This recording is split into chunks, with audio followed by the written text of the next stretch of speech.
అందరికీ నమస్తే. ఈరోజు మనం క్లాస్ 10థ్‌లో చాలా ఇంపార్టెంట్ టాపిక్ అయిన కార్బన్ అండ్ ఇట్స్ కాంపౌండ్స్ గురించి నేర్చుకుందాం. యాక్చువల్లీ చూడండి ఇక్కడ మనకి ఫస్ట్ తెలుసుకోవాల్సింది ఏంటంటే కాంపౌండ్ అంటే ఏంటో తెలియాలి కదా! యాక్చువల్లీ ఇది ఎవరి యొక్క కాంపౌండ్స్? కార్బన్ యొక్క కాంపౌండ్స్. ఎందుకు ఇంత ప్రత్యేకత అంటే కార్బన్‌కి చాలా ప్రత్యేకతలు ఉన్నాయి. అవన్నీ ఈ వీడియోలో చూద్దాం. ఓకేనా? చాలా ఇంపార్టెంట్ అనమాట కార్బన్ అనేది. ఎందుకు ఇంత ఇంపార్టెంట్ మనకి ఎందుకు లెసన్ ఇచ్చారో చూద్దాం. అయితే కార్బను దానికి ఇంకా కాంపౌండ్స్ ఉన్నాయంట. కార్బన్‌తో ఫామ్ అయ్యేది. అసలు యాక్చువల్లీ వాట్ ఈజ్ కాంపౌండ్ అంటే ఇది 2 మార్క్స్‌కి అడుగుతున్నాడు చూడండి. When 2 or more elements are different intermixing together to for compound. అంటే 2 ఆర్ మోర్ డిఫరెంట్ ఎలిమెంట్స్ ఉన్నాయి అనుకుందాం. ఆ రెండు కలిసిపోతే మనకి ఒక న్యూ ప్రోడక్ట్ అయితే ఫామ్ అవుతుంది. దాన్నే మనం ఏమంటామంటే కాంపౌండ్ అంటాం. ఫర్ ఎగ్జాంపుల్ నేను ఒకటి రాస్తాను చూడండి. Na అనేది ఒక ఎలిమెంట్ ప్లస్ Cl అనేది ఇంకొక ఎలిమెంట్. ఈ రెండు యాడ్ అయ్యి ఒక న్యూ ప్రోడక్ట్గా ఫామ్ అవుతుంది. దాన్నే మనం ఏమంటామంటే కాంపౌండ్ అంటాం. NaCl. సోడియం అనేది ఒక ఎలిమెంటు, క్లోరిన్ అనేది ఒక ఎలిమెంటు. ఈ రెండు కలిపి ఇంటర్మిక్సింగ్ అంటే రెండు కలిసిపోవడం. కలిసిపోయి మనకు ఒక న్యూ ప్రోడక్ట్ మనకు తెలుసు కదా. యారో యువతల సైడ్ ఉన్నది ఏమని చెప్పుకున్నాం? రియాక్టెంట్స్.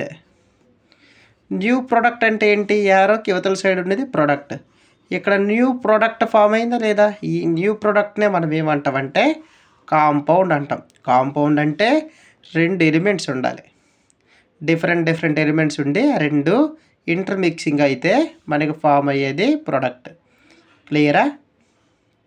తర్వాత ఇలాగా ఎవరితో ఫామ్ అవ్వాలంటే ఇలాంటి కాంపౌండ్స్ కార్బన్తో ఫామ్ అవ్వాలి. For example carbon plus oxygen ఇలా ఉందనుకుందాం. ఇది స్కెలిటల్ ఈక్వేషన్, అదే బ్యాలెన్స్డ్ అన్బ్యాలెన్స్డ్ తర్వాత చూసుకుందాం అవన్నీ. ఈ రెండు కలిపి ఫామ్ అయ్యి ఇంటర్మిక్సింగ్ అయిపోయి ఇంకొక న్యూ ప్రోడక్ట్ ఫామ్ అయింది, కార్బన్ మోనాక్సైడ్. ఇప్పుడు చూడండి, ఇది కార్బన్ మోనాక్సైడ్ అనేది న్యూ ప్రోడక్ట్ అంటే ఇది న్యూ కాంపౌండ్. అంటే ఇలాగ కార్బన్తో పాటు ఇంకొక ఎలిమెంట్ ఏదైనా ఇంటర్మిక్సింగ్ అయితే దాన్నే మనం ఏమంటామంటే కార్బన్ అండ్ ఇట్స్ కాంపౌండ్స్ అలా ఫామ్ అయ్యేది. ఇలా ఫామ్ అవ్వడంలో చాలా ఇంపార్టెంట్వి అప్లికేషన్స్ కొన్ని ఉన్నాయి. వాటి గురించి కూడా ఈ లెసన్లో డిస్కషన్ చేస్తాం. అయితే sir what is carbon sir? అసలు యాక్చువల్లీ ఎందుకు ఇంత ప్రత్యేకత? మనకి హీలియం గురించి కానీ, నైట్రోజన్ గురించి కానీ, ఆక్సిజన్ గురించి కానీ లేదు. కార్బన్ గురించి ఎందుకు ఇచ్చారు? అంతే కదా డౌట్.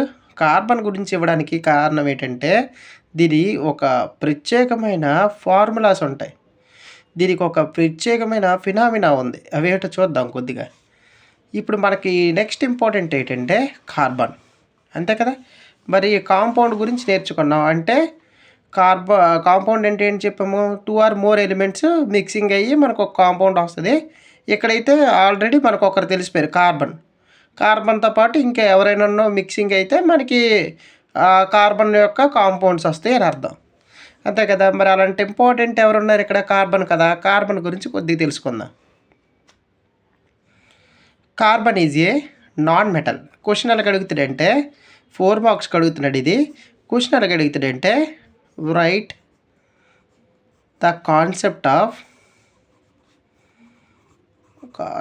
Of carbon. కార్బన్ యొక్క కాన్సెప్ట్ని రాయండి అని అడుగుతున్నప్పుడు మనం ఇలా రాద్దాం. Carbon is a non metal. Carbon అనేది ఒక నాన్ మెటల్ మనకు తెలుసు. ఫర్ ఎగ్జాంపుల్ కార్బన్ ఎందులో ఉంటుందో నాకు చెప్పండి. కోల్ అనేది మెటలా నాన్ మెటలా? Non metal. ఎందుకంటే మనకి ఆల్రెడీ మెటల్స్లోని నాన్ మెటల్స్లోని మనం నేర్చుకున్నాం.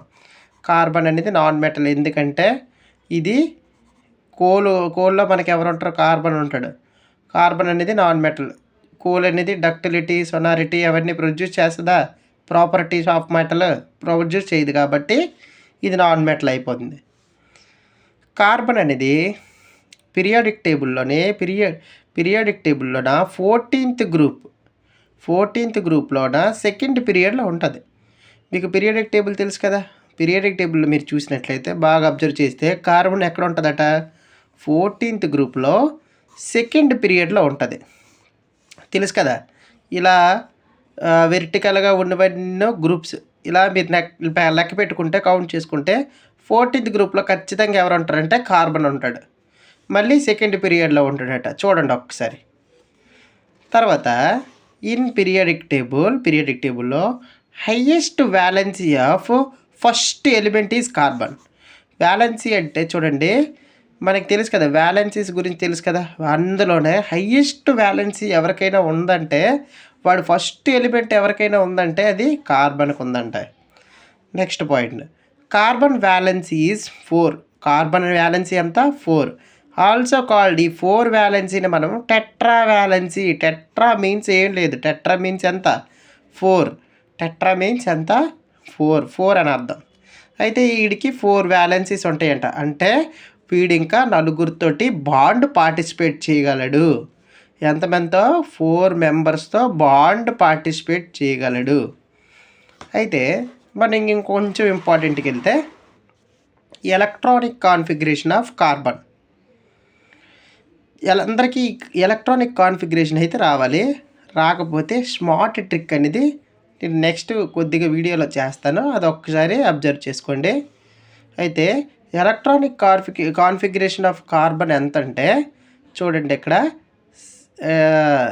6 కాబట్టి మనకి atomic number 1s2 2s2 2p2. ఇక్కడ మీదనున్న ఎలక్ట్రాన్స్ని మనం కౌంట్ చేసుకోవాలి. 2 + 2 4, 4 + 2 6 అంటే 6కి సరిపోయింది. అంటే ఎలక్ట్రానిక్ కాన్ఫిగరేషన్ ఆఫ్ కార్బన్ ఎంత 1s2 2s2 2p2. తర్వాత ఎస్ అంటే ఎప్పుడు కూడాను సింగిల్ బాక్స్ అని మీకు తెలుసు కదా. పి అంటే ఏంటి, పి అంటే 3 బాక్సెస్ ఉండాలి. ఇది ఎస్లో 2 ఎలక్ట్రాన్స్ ఉన్నాయి కాబట్టి ఇక్కడ 2 ఎలక్ట్రాన్స్ పెట్టాను. ఇది కూడా ఎస్ కాబట్టి 2 ఎలక్ట్రాన్స్ పెట్టేసాను. పీలోకి వచ్చినప్పుడు హన్స్ రూల్ తెలుసు కదా మీకు. ఫస్ట్ క్లాక్ వైజ్లో నింపిన తర్వాత రిమైనింగ్ ఇక్కడ ఉన్న ఎలక్ట్రాన్స్ అన్నింటినీ యాంటీ క్లాక్లో నింపాలి ఇలాగా. కానీ ఇక్కడ చూడండి ఎన్ని ఉన్నాయి, ఇక్కడ 2 ఉన్నాయి కాబట్టి ఈ 2 బాక్సెస్లో నింపాను. ఇంకా దీన్నే మనం ఈ ఎలక్ట్రాన్స్ ఉన్నాయి కదా, దీన్నే మనం లోన్ పెయిర్ ఎలక్ట్రాన్స్ అంటాం. ఏమంటాం, lone pair electrons are unpaired electrons. అంటే పెయిర్ లేదు అని అర్థం. ఇవి పెయిర్ ఎలక్ట్రాన్స్. ఇందులో చూడండి బాక్స్లోనే ఇంకొక ఎలక్ట్రాన్స్ ఉన్నాయా, లేవు. ఇంకా ఇక్కడ ఎన్ని ఎలక్ట్రాన్స్ ఉంటాయి, ఇక్కడ ఒక ఎలక్ట్రాన్ ఉంటుంది 1, ఇక్కడ ఒక ఎలక్ట్రాన్ రావాలి 2, ఇక్కడ ఒక ఎలక్ట్రాన్ రావాలి 3, ఇక్కడ ఒక ఎలక్ట్రాన్ రావాలి 4. అందుకోసమే కార్బన్ అనేది 4 వ్యాలెన్సీ అని అంటాం. 4 వ్యాలెన్సీ అని చెప్పాం కదా, ఎందుకంటే టెట్రా వ్యాలెన్సీ అంటే ఇంకా నలుగురితో ఇది బాండ్ అనేది ఫామ్ చేయగలదని అర్థం.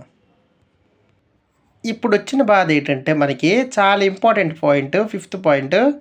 అయితే ఎలా ఫామ్ చేస్తుంది బాండ్ ఫామ్ చేయాలంటే ఏంటి, అట్లీస్ట్ ఈ 5th పాయింట్లో చూద్దాం. ఈ కార్బన్ బాండ్ ఫామ్ చేయాలి అంటే మనకి ఒక కార్బన్ అనేది స్టేబుల్ అవ్వాలి.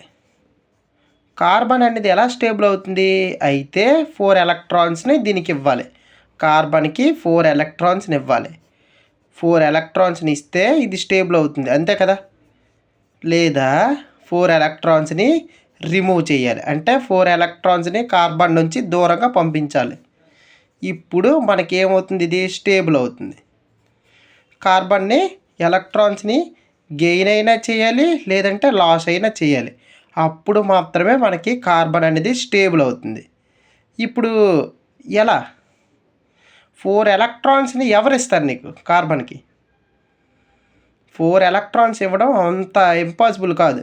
పోనీ 4 ఎలక్ట్రాన్స్ని తీసిస్తే, ఇప్పుడు ఈ 4 ఎలక్ట్రాన్స్ని తీసిందనుకో 1 2 3 4, ఈ 4 ఎలక్ట్రాన్స్ని తీసిస్తే ఇది హీలియంగా స్టేబుల్ అయిపోతుంది. లేదా 4 ఎలక్ట్రాన్స్ని తీసుకొస్తే ఇది ఎలాగా నియాన్గా స్టేబుల్ అవుతుంది.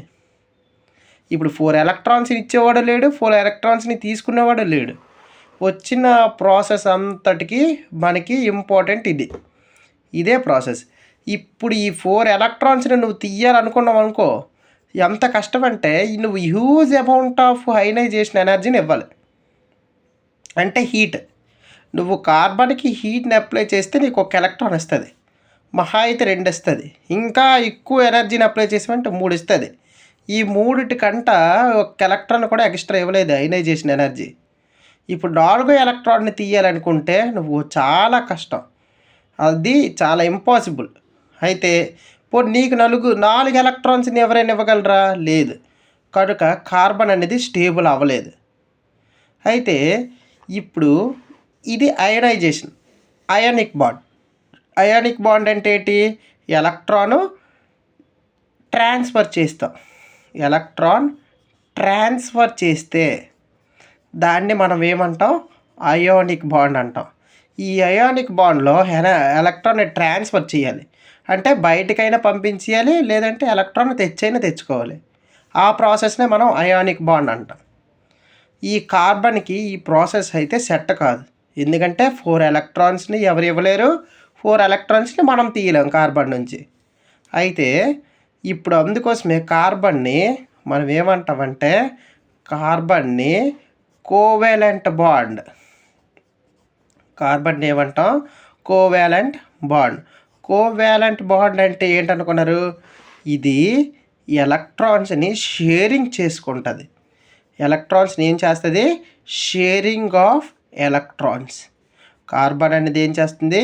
షేరింగ్ ఆఫ్ ఎలక్ట్రాన్స్ని షేర్ చేసుకొని స్టేబుల్ అవుతుంది. ఈ విధంగా అవుతుంది కాబట్టి కార్బన్ అనేది కోవాలెంట్ బాండ్. కార్బన్ అనేది what is the bond of carbon అని అడిగితే కోవాలెంట్ బాండ్, ఎందుకంటే అయానిక్ బాండ్లో ఒబే చేయదు ఈ రూల్. కార్బన్ అనేది ఒబే చేయదు, ఎందుకంటే 4 వ్యాలెన్సీ కాబట్టి. వ్యాలెన్సీ 4 ఉండడం బట్టి ఇది ఎలక్ట్రాన్ని గెయిన్ చేసుకోలేదు, అలాగే రిమూవ్ కూడా చేసుకోలేదు. ఓకేనా? ఇది కార్బన్ యొక్క మెయిన్ ప్రాపర్టీస్ అంటే అప్లికేషన్స్. ఆ తర్వాత నెక్స్ట్ వీడియోలో ఇంకొద్దిగా కార్బన్ అండ్ కాంపౌండ్స్ లెసన్లోకి వెళ్దాం. ఓకేనా? Thank you for watching.